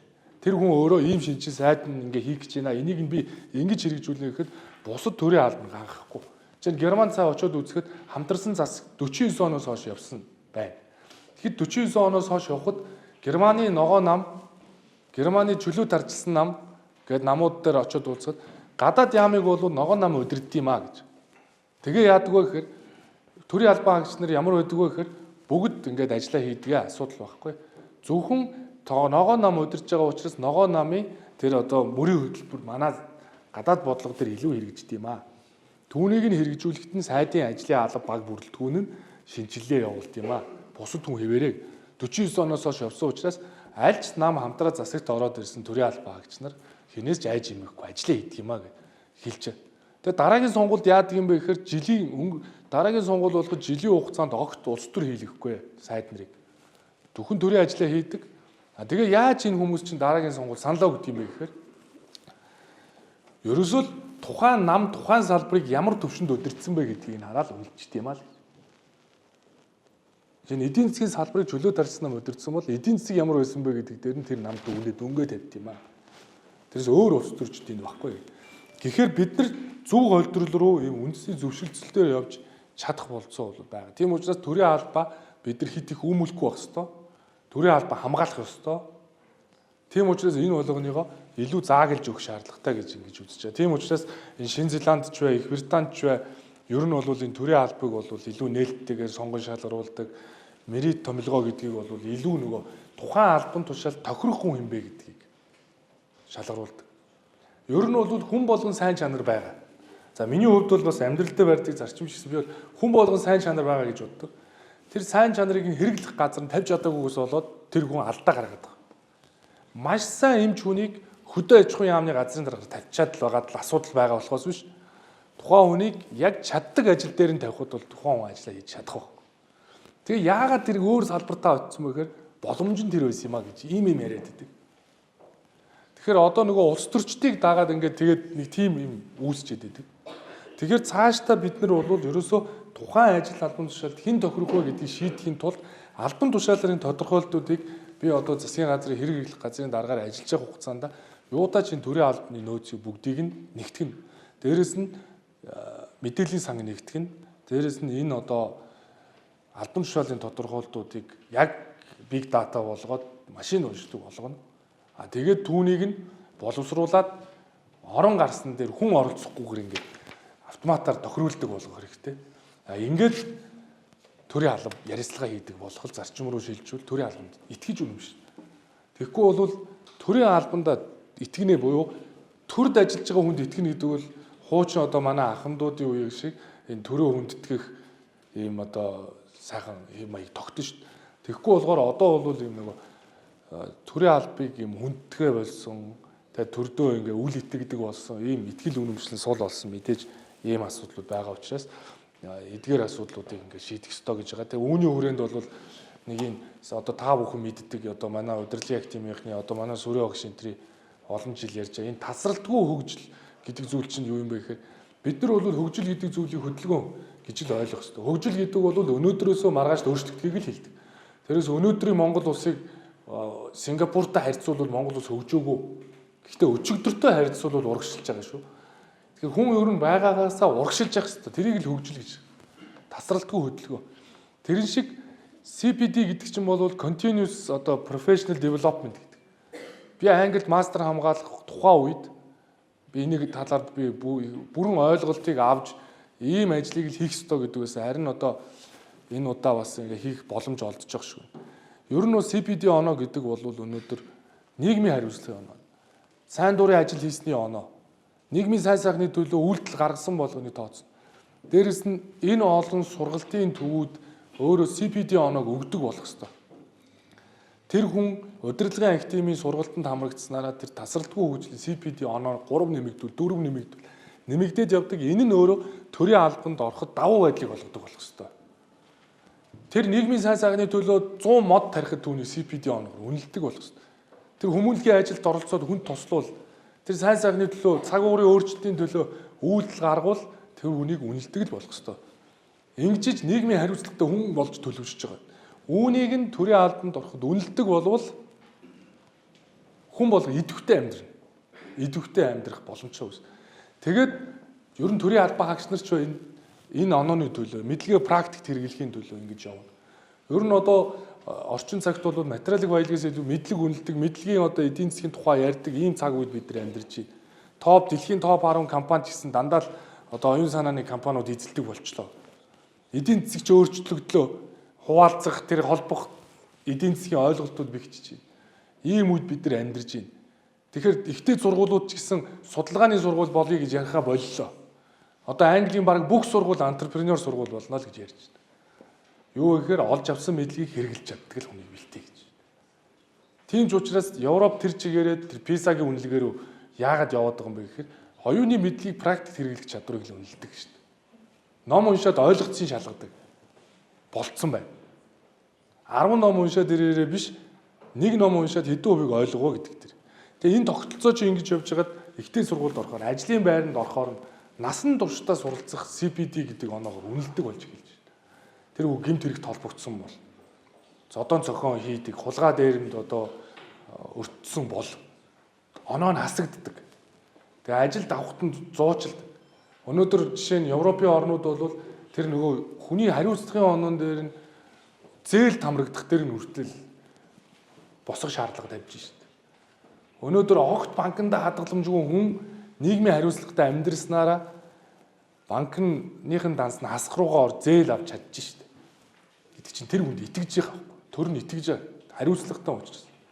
Тэр зөвхөн хадгаламжтай биш. Тэгэхээр энэ бол өөрөө тогтолцооны шинжил юм байна. Тийм учраас энэ удирдлагын актын болов цаашдаа төрийн албаны энэ тасралтгүй хөгжлийг явуулахын тулд үүнийг нь бид дэмжих ёстой. Одоо төрд орохт нь төрийн албаны шалгуур дээр нь тавьж өгч идэг. Тэгээд түүнийг нь одоо давуу эрх болгож санал болгож идэг байвал удирдлагын актын үйл ажиллагаа улам л идэвхэж байна. Улам идэвхчих ёстой. Тэгээд цаашдаа бол бид нэр тэр одоо ерөнхий сайдын санаачилж байгаа тэр одоо 2 дээр нэмэх 2 шиг одоо олон улсын нэр хүндтэй төрийн удирдлагын сургуулиудад тэр кредит шилжүүлдэг. Одоо програм одоо нөгөө артикулейшн хийдэг. Энэ тогтолцоог бэхжүүлж ийжэл бид нар цааш явна. Тэгэхээр одоо тэр Сингапурын Lee Kuan Yew сургууль шиг одоо гадны тэ одоо Солонгосын одоо ихтэй сургуулиуд шиг тэр сургуулиудаа энэ сурсан кредитийг шууд зөвшөөрдөг. Ер нь бол цаашдаа тийм дуул дэгри олгодог болсон цагт удирдлагын актыг өрсөлдөх чадвар нэмэгдэж. Залуучууд ч гэсэн төрийн албан хаагч нар ч гэсэн удирдлагын актыг сураад зөвхөн Монголын төрд ажиллах та биш ээ. Би олон улсад очиход хүртэл надад хэрэгтэй шүү гэдэг итгэж үнэмшлэрийг сурахгүй бол нөгөө актив чинь сурахгүй бол төрийн албан сөгч шүү гэд нэг ирж энд унтчих ямар ч хэрэггүй шүү дээ. Тэгээ зарим нь одоо ингээ яах гэж сураад байгаа юм гэж одоо сурах ёстой л гэж юм гээд. Тэгээ ямар тийм сурах зориггүй зүгээр ингээд нэг ирэх ёстой юм шиг ингээд те ингээд дарга шахаад байна гэх шиг ингээд ийм ярихаар яаж тэгж хүн сурах вэ? Тэгж хүн өөрөө дурлж сурах гэж сурах. Тэгэхээр бид нар үүнийг нь академийнхаа батал одоо нэр хүндийг илүү ахиулъя. Удирдлагын академигаа олон улсад өрсөлдөх чадварыг нь ахиулъя. Тэгээд тэр олон улсад очиод ч гэсэн ажиллахад энэ академийн дипломыг өнөөдөр шууд монголоор биш бол хамтарсан тэ нөгөө аккредитейшн хийлгэе. Тэгээд дахиад энийг давхар зэрэг олгоё гэдэг. Ингээд явбал зөвхөн Монголын төр төвшөө өөр газар ажиллах гэж хүртэл хэрэгтэй маа гэдэг итгэл үнэмшлэгээр энэ одоо залуучуудыгаа сургая гэдэг ийм одоо бодолтой байгаа. Тэгээ ер нь бол цаашдаа мэдээж одоо төрийн албан дээр бол эдгээр бодлогуудаа барья. Ингээд мэдээж төрийн албан хаагч процессыг хэлбэржүүлэх, үүний үндсэн дээр одоо ухаалаг төрийг бий болгох ийм шаардлага бол байгаа. Тэгэхээр ухаалаг төр гэдэг чинь ер нь юу юм бэ гэхээр одоо смарт гэдэг үг бол тэгээд бид маш их мэднэ шүү дээ. Цаг хугацаатай хэмжигдэж болгоц, хүрч болгоц бодтол байх ёстой. Тэрийг л ухаалаг төр гэж хэлээд байгаа болохоос ухаалаг гэдэг чинь юу юм бэ гэж гайх бид нар бол шаардлагагүй байл. Ер нь бол ухаалаг байна л гэдэг бол бодлоо ярихгүй шүү л гэсэн үг. Ер нь бол энгийнээр бол тодорхой хүрч болгоц хэмжигдэн цаг хугацаанд очин шүү гэдэг зорилготой. Үүний тулд бол шийдвэр гаргалтаа илүү хэлбэршүүлъя. Цаасгүй төрийг бүтээе. Цаасгүй төрийг бүтээе гэдэг байгаа чинь зөвхөн цааснаас алах гэдэг байгаа даа биш. Мэдээллийн сангуудаа нэгтгэе. Их хөгжил төр шинжлэх ухаан шийдвэр гаргая гэж зориод байгаа. Дэрнээс биш үеэр ус болсон чинь тузын шийдвэрүүд устцаан гэдэг нөгөө сонсголуудаар нэг баахан ярьсан шүү дээ. Болохгүй л дээ тэгж. Тэгэхээр нөө дижитал архив гэдэг ойлголт чинь өөрөө хизээж уулам өөр нь устддаг баг. Уулам өөр нь устдахгүй процесс үлдснээрээ цаашдын шийдвэрт алдаа гардаг. Ер нь бол энэ бүх процессыг өөрөө автоматжуулаад үүнийг ингээд нэг хавтгадаар харж чадна гэдэг бол цаашдаа алдаа гарахгүй багтал хамгийн их хэрэгцээтэй. Алдаа гарахгүй багт. Түүнд энэ ухаалаг төрийг бий болгоход хамгийн чухлаа гэж би ингэж ойлгож байгаа. Тэгэхээр цаашдаа бол төрийн албаны хуулийг хийхдээ илүү энэ тал руу анхаарна. Сайн тогтолцоотой газар тааруу хүнч сайн үр дүн гаргаж болно. Харин муу тогтолцоотой бол мянга сайн хүн байгаа ч нэмэргүй. Тийм учраас бол тогтолцоо өөрчлөөгүй цагт бурхан бууж ирээч одоо энийг асуудлыг шийдэж чадахгүй. Тэгэхээр бүгдээрээ бол энэ төрийн албаны шинжилгээг бол хамтдаа ер нь ямар ч одоо реформ шинжил гэдэг бол аль тал нь хож гэдэг зарчим дээрээ л байх хэрэгтэй. Тийм учраас энэ бол зөвшөлтсөлийн үрээд юм. Нэг ашиг сонирхол нь хөндөгдөж байгаа бүлгүүдийн үгийг сонсохгүйгээр шинжил реформ яригдахгүй. Энэ шинжил реформын хүрээнд төрийн албан агч нарын дуу хоолой, тэдний санал бодол шийдэж чадаагүй асуудлыг шийдвэрлэх ёстой. Тэгжиж энэ явна гэхээс биш зөвхөн 10 хүн суугаад энийг хийчих юм бол огт биш. Тийм учраас энэ бол тийм хурдан хугацаанд хийгдэхээс илүүтэйгээр энийг бол үндэсний хэмжээнд хилцүүлэх ёстой, зөвлөлдөх ёстой, ярилцах ёстой, эрдэмтэн судлаачдынхаа үгийг сонсох ёстой. Тэгээ ер нь бол цаашдаа энэ удирдлагын активын дээр гэсэн ийм уулзалтуудыг хийж одоо хөвших тэгээд санал бодлуудыг сонсоход илүү одоо бас анхаарья гэж ингэж бол бодож байгаа. Тэгээ яг энэ бүдүүчдээр харахад бол төр бол өөрөө нэг талаас үйлчлэгээ үзүүлж байгаа. Нөгөө талаас бодлого боловсруулж зөвшөөрөл олж гинэ гэдэг ийм механизм. Зөвшөөрлөөрөө дамжуулж одоо төрийн зарим чиглэлээр хэрэгжүүлж. Тийм учраас бол яг бодлого боловсруулж байгаа чиглэл бол түрүү миний хэлснээр хэрвээ үнэхээр тэр салбарын бодлого хөндөгдөгчээ бол тэнд магадгүй өөрчлөлт шинжилт хийх болцоотой хүмүүс орох боломжтой. За зарим төрийн үйлчлэгийг хувийн хвшил мэрэгжлийн холбоотойгоо гүйцэтгүүлэх боломжтой. Гэсэн ийм саналуудыг бол би бас ярилцчихъя. Зөв мэрэгжлийн холбооны хуулийг бол 19 онд санаачилж их хурлд өргөн мэдүүл сая 24 онд батлагдсан. Одоо салбар болгон дээр мэрэгжлийн холбоодод байгуулагдав. Төрийн зарим чиглэл үүргийг мэрэгжлийн холбоонд шилжүүлэх ажлуудыг зохион байгуулна. Эрдэмтэн судлаачдыг, мэрэгжлийн экспертүүдийг төрийн шийдвэр гаргалтанд оролцуулах ганцхан механизм бол мэрэгжлийн холбоо юм. Төрийн шийдвэр энэ хуулийн дээр жишээ нь ажилуулахын тулд мэрэгжлийн холбоон дээр чиг үүргийг өгөхөд тэнд эрдэмтэн судлаачид орж ирээд ажиллаа хийж ивэл төр шийдвэр гаргалтанд тэднийг ашиглана. Тэрнээс биш заавал одоо гадны сон сургууль төгсөөд нэг банкнд ажиллаж байгаа ирсэн хүнийг яамны мэрэгжилтэнгээр томилоод асуудал шийдэх биш. Тэр хүн мэрэгжлийн холбоондоо хуулийн дээрээ бодлого дээрээ суугаад санал бодлоо тусгаж болно. Тэр төр заавал хүн бүрэлдэхүүн орё. Хүн болгон улс төрч болъё гэдэг хандлага чи юунаас вэ гэхээр тухайн хүмүүс өөрсдөө төрийн шийдвэр гаргалтанд оролцох эрмэлзэл байна. Зарим шийдвэр гаргалтанд сэтгэл хангалуугүй биш байна. Бухимдаж байна. Тэгэхээр би оролцох ёстой гэдэг зарчим байгаад байна. Тэгэхээр тэднийг яаж оролцуулах вэ гэдэг зөв платформыг гаргахын тулд олон төрлийн бусуудыг цэгцлээд дээд шүүх бүртгэдэг энэ мэрэгжлийн холбоог байгуулна гэдэг хуультай болсон. Тэгэхээр тухайн салбар дээр одоо хуульчдын холбоо шалгалтаа аваад лицензээ олгоод болж л байна. Өмөөлөгчдийн холбоо тэгэл явж л байна. Барилгын хөгжлийн ассоциацид тусгай зөвшөөрлийг өгж л байна. Түүн шиг энэ ажлуудыг мэрэгжлийн холбоо байвал мэрэгжлийн холбоо хамтын удирдлагын байгууллага учраас дундаасаа шийдвэр гаргаа удирдлага тавиад ингээд асуудлаа шийддэг болёо гэдэг зорилго явуулсан. Тэгээд засгийн газар дээр бол мэрэгжлийн холбоодуудыг хугацаатайгаар салбар болгон байгуулах ийм одоо бас тогтоолыг оруулаад ингээд цаашаа мэрэгжлийн холбоодыг байгуулагдаад эхлүүл 40 орчим мэрэгжлийн холбоо. Нэг салбарт нэг л одоо мэрэгжлийн холбоо. Тэр гэхдээ дөхөн нөөтөлдөг эдийн засгийн чиглэлийн холбоод байгуулагдвал зарим чиглэлүүдийг хийвэл төрийн алба ч гэсэн зарим чиглэлүүд шилжүүлэх илүү иргэдийн хяналт бол бас сайжрна гэдэг ийм бодлоор бол хууль эрх зүйн орчин бол сайжирсан. Тэгээд цаашдаа бол тэгээд баталгаан суурилсан их хөгжил гэдэг байна. Тэгээд суурилсан. За тэгээд уян хатан гүйцэтгэл үр дүн гэдэг залхины тогтолцоотой. За энэ захин эдийн засаг яригдж байгаа хөлсөн ойртолж байгаа энэ бол маш амархан насан зохицох ийм чадвартай.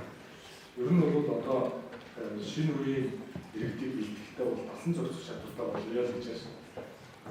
Одоо цаг уурдч бай, орчин нөхцөлтөөч бай, тухайн байгууллагын насан зохицох юм чадварыг бий болгох ийм чадвартай хүний нөөцийн Монголыг төлөвлөлтөд цахим суурьтай инновацлог ийм одоо төрийн үйл холбыг бий болгохын төлөө явах ёстой. Энэ бол зөвхөн ихний байдлаар өөрийн итгэл үнэмшлээ бас илэрхийлж байгаа. Цаашдаа бол өөрийн манай хуулийн ажлын хэсэг илүү одоо боловсруулж тав санал бодлогыг тусгаж ингэж ажиллах. Тэгэхээр энэ бол зүгээр өнөөдрийн байдлаар би өөрийнхөө зүгээс байж харж байгаа итгэл үнэмшлээ тав бас ярьж байна гэж ойлгож байна. Үүнийг алгажуулж илүү одоо реформ шинжилгээ бол хуулийн эрх зүйн орчныг сайжруулах одоо их хугацаанд тав хүнтэй одоо хамтарч ажиллахдаа их таатай байна. Тэгээд удирдлагын ажил тийм байгаа бол Монгол Улсын засгийн газрын бодлогыг тодорхойлдог